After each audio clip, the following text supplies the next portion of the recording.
Virtually no one has spent more time over the past year or two hyping up the IG report, assuming that it is going to reveal this deep state conspiracy to overthrow Donald Trump than Sean Hannity. And so when the IG report comes out and it doesn't confirm anything of what he's saying, you would think this might be an opportunity for some reflection and self-analysis and growth.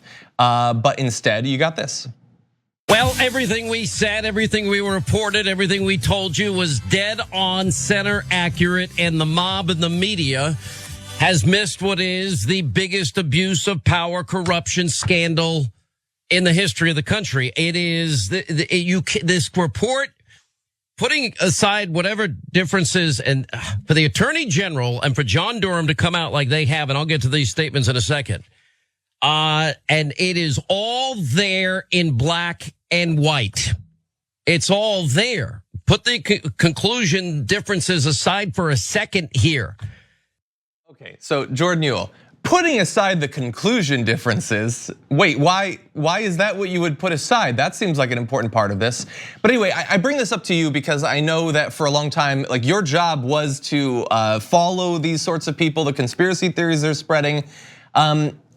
There was nothing there. It might be there in black and white, but there was nothing there for what he's been hyping up to his audience. So where do you go from here if you're a right-wing conspiracy theorist? It's just, I don't even know how to describe my frustration with this, because it's something that I've seen manifest in people that I know back home in Ohio who lean right. They rely on people like the Fox hosts, like Rush Limbaugh, like Glenn Beck, to inform them because they've been conditioned for 20 years, 30 years to distrust the media, to think Democrats are evil, and to think that no matter what, the alternative is always worse. So just go with the Republican Party line, it's going to be okay. So for Hannity to just say explicitly, we've been dead on after he's openly lied to them for 2 years, is just an abuse of like a really vulnerable group. These people rely on him and look to him, and he's just taking advantage of them for personal gain. For him to say this is just like so beyond the pale. Yeah. Yeah.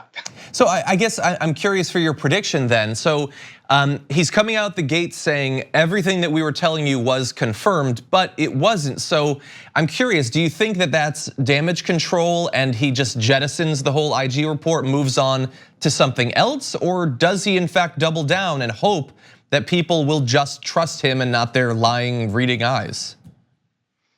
So yeah, Hannity's whole shtick relies on people not reading, not actually questioning what he tells them, not consulting other sources. His whole media brand relies on people being ignorant. So he'll do this for a couple days. He'll drum up support for Trump. They'll portray Trump as a victim, and then they'll slowly move on to the next thing and just hope people forget.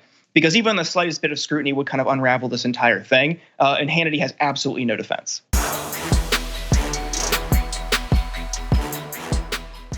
Check out the Damage Report podcast each day, wherever you get your podcasts, whether Pocket Casts or Stitcher or iTunes. You can join me as I give you the news and stories you want, with a range of co-hosts and interview guests jumping in on the fun each day. Again, that's the Damage Report, wherever you get your podcasts. And if you get them at iTunes, don't forget to rate and review. Sometimes I'll read them live on the show.